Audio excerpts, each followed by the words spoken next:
Dia bingung, dia gugup. Dia doa sama Tuhan, Tuhan bantu aku, Tuhan bantu aku, Tuhan bantu aku, Tuhan bantu aku. Setelah dia begitu, dia saking takutnya berbahasa roh lah dia. Ketika dia berbahasa roh, udah dia bahasa roh terus tuh sambil pegang setir. Nah polisi itu kan setelah berhenti, dia lihat, diketoklah kaca jendelanya, suruh buka. Setelah dia sambil buka pintu kaca jendela, dia masih berbahasa roh. Sambil gugup dia tatap polisi itu masih mulutnya komat-komat bahasa roh. Akhirnya polisi itu lihat dia, sampai polisi bilang, waduh ini orang kenapa nih? Akhirnya polisi itu bilang gini, setelah diamat-amati, dia bilang oke, you may go. Terus berjalan gitu. Setelah itu yang lebih lucu lagi, ada ibadah komsel. Ceritalah dia kesaksian, dibuka, siapa yang mau bersaksi silakan. Saya mau bersaksi. Dan dia bersaksi, wah puji Tuhan Bapak Ibu Saudara, beberapa hari lalu saya ditangkap polisi, diberhentikan polisi. Saya mengandalkan Tuhan, saya berdoa mengandalkan Tuhan. Saking mengandalkannya saya berbahasa roh. Waktu saya berbahasa roh, polisi suruh buka jendela, polisi dia saya berbahasa roh, akhirnya suruh jalan. Lalu dia bilang, maka dari itu kalau ditangkap polisi, bahasa roh.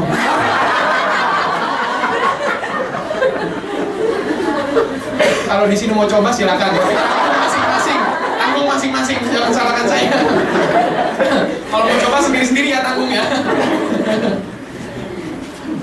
Nah itu kejadian lucu dari teman saya. Maksudnya begini, kita balik lagi, kalau kita rajin ke gereja, pasti Roh Kudus bertani hati kita. Pekerjaan Roh Kudus yang pertama, mengajarkan semua hal.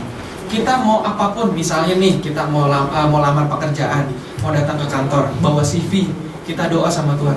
Tuhan, Roh Kudus bantu aku, supaya nanti ketika interview, Tuhan bisa bantu aku ngomong. Kita mau bikin apapun, Tuhan, Roh Kudus bantu aku, hal apapun, minta tolong sama Tuhan. Mau disuruh majikan, mau kita layani majikan, doa, Roh Kudus bantu aku, supaya aku mampu melaksanakannya dengan baik, sehingga nama Tuhan dipermuliakan. Minta tolong sama Roh Kudus. Pekerjaan pertama mengajarkan semua hal. Yang kedua, masih di Yohanes 14:26, mengingatkan akan firman. Itu pekerjaan Roh Kudus. Jadi Bapak Ibu pasti pernah ingat, di saat kita bikin salah, di saat kita bikin dosa, kan ingat firman Tuhan tuh. Nah itu pekerjaan Roh Kudus. Jadi di saat kita khawatir, di saat kita kecewa, putus asa, diingatkan firman Tuhan, itu pekerjaan Roh Kudus. Maka dari itu rajinlah datang ke gereja, supaya Roh Kudus betah di hati kita, bisa bantu ingatkan akan firman Tuhan. Yang ketiga, pekerjaan Roh Kudus, yaitu menginsafkan dosa. Jadi kalau di saat kita buat dosa, kita rasa bersalah, kita insaf, itu pekerjaan Roh Kudus. Kalau kita sudah makin jauh nggak ke gereja, Roh Kudus nggak ada di hati kita, siapa lagi mau insafkan dosa kita? Maka dari itu nggak aneh kalau orang-orang yang sudah lama meninggalkan gereja, ditegur sama orang, itu nggak mau terima. Karena nggak bisa, hatinya udah jadi batu, udah keras. Dikasih ingat, yuk ke gereja, yuk, ngapain ke gereja? Yuk datang yuk cari Tuhan, doa yuk, doa nggak perlu. Karena apa? Hatinya keras, udah nggak ada Roh Kudus. Nah kalau kita rajin ke gereja, nanti Roh Kudus bantu kita menginsafkan akan dosa. Sekarang berkat yang terakhir, kita lihat ke ayat 23. Berkat yang keempat, kalau kita rajin ke gereja, Tuhan kasih ini, ayat 23. Jikalau kamu mengampuni dosa orang, dosanya diampuni. Dan jikalau kamu menyatakan dosa orang tetap ada, dosanya tetap ada. Maksudnya begini, berkat yang keempat yang Tuhan kasih kalau kita rajin ke gereja, Tuhan kasih kita kuasa. Dari tadi kita nyanyikan pujian, ada beberapa kali itu dikatakan kita punya kuasa dari Tuhan. Kita kalahkan setan, kita punya kuasa. Nah kuasanya ini kuasa untuk apa? Ada 3 jabaran saya lagi nih kuasanya, silakan dicatat. Kita buka dulu deh 1 Korintus, Kisah Para Rasul 1 ayat yang ke-8. Kisah Para Rasul 1 ayat yang ke-8. Cuman balik 1 lembar. Kisah Para Rasul 1 ayat yang ke-8 dikatakan begini, tetapi kamu akan menerima kuasa kalau Roh Kudus turun ke atas kamu. Dengan kata lain, kita rajin ke gereja, Roh Kudus ada di hati kita, kita akan terima kuasa. Dan kamu akan menjadi saksiku di Yerusalem, di seluruh Yudea, Samaria, sampai ke ujung bumi. Artinya, kalau kita rajin ke gereja, Roh Kudus ada di hati kita. Kuasa yang pertama dikasih adalah kuasa untuk memberitakan Injil.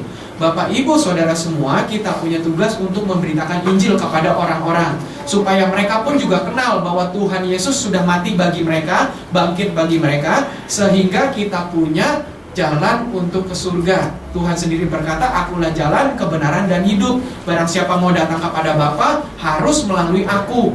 Artinya kalau kita mau masuk surga, memang jalannya itu adalah Yesus. Jalan yang lurus itu Yesus. Udah ada orang bisa bilang jalan, tapi belum tentu benar. Tuhan sendiri berkata, ada orang menyangka jalan itu lurus, tetapi menuju kepada maut. Dia pikir jalannya lurus. Ada jalan, tapi nggak benar. Sekarang ada orang sampai level berikutnya, dia punya jalan dan benar, tapi belum akulah jalan kebenaran dan hidup, tapi nggak mau bawa hidup. Nah, Tuhan Yesus kasih semuanya, akulah jalan, kebenaran, jalan yang benar, dan jalan yang membawa kepada kehidupan. Udah yang lain lagi, udah nggak ada yang seperti ini. Begitu. Kita sudah menemukan. Jadi sedih sekali Tuhan Yesus kalau ada orang Kristen meninggalkan Dia. Nah, ini harapannya. Saya ingin supaya sebagai hamba Tuhan menjaga kita semua, supaya kita makin rajin ke gereja. Setialah datang ke gereja, Roh Kudus bertata di hati kita, kita dapat kuasa. Kuasa pertama, kuasa untuk bersaksi. Jadi kadang-kala begini loh, kalau kita mau memberitakan Injil kepada orang-orang, itu metodenya nggak bisa sama. Contoh begini, misalnya nih kalau kita di Indonesia nih, kalau saya mau memberitakan Injil kepada abang sate nih yang suka lewat depan rumah nih, pasti udah lama kan gak dengar abang sate ya. Dia lewat di depan rumah nih. Nah, saya panggil, "Bang sate bang, satu porsi." Nah, saya lewat tergerak, "Lah, abang sate ini mau aku injili." Nah, ketika saya memberitakan Injil kepada dia, metode yang saya pakai untuk kepada dia itu tidak bisa saya pakai untuk menginjilkan kepada orang lain. Contohnya misalnya nih, saya mau injilin abang sate, bisa berkata begini. Setelah ngobrol-ngobrol ngalor ngidul, baru masuk, "Bang, abang tahu nggak kalau mati mau kemana?" Dia bilang, "Iya Pak, saya juga bingung." Nah, saat seperti itu kita bisa masukkan Injil. Kita bilang, "Pak, percaya sama Tuhan Yesus, Dia bisa bawa kita ke surga." Ini contoh misal begitu. Nah, cara metode seperti itu nggak bisa kita pakai buat bos kita di kantor. Kalau bos kita di kantor kita tanya, "Bos, kalau mati mau kemana?" Yang ada kita di PHK. Yang ada dibilangin, "Oke, kamu sekarang kemas-kemas barang kamu, besok jangan balik." "Loh, kenapa bos? Saya dipindah ya ke tempat kantor yang lain." "Enggak, kamu di PHK." Artinya apa? Metodenya itu beda-beda. Misalnya Bapak Ibu lagi duduk di bus, mau menginjilkan orang di samping kita. Cara yang seperti itu nggak bisa kita pakai buat orang lain. Maka dari itu perlu kuasa dari Roh Kudus. Minta tolong Roh Kudus bantu aku memberitakan Injil kepada orang. Ini caranya seperti apa? Lalu yang kedua, kuasa apa lagi? Kuasa untuk menyembuhkan penyakit. Nah, ini penting nih buat kita semua nih yang merantau di negeri jauh. Saya bawa kabar baik buat kita semua, Bapak, Ibu, Saudara, bahwa Tuhan Yesus kasih kuasa kepada kita, kuasa untuk menyembuhkan penyakit. Saya mau kasih tahu hal yang penting ini.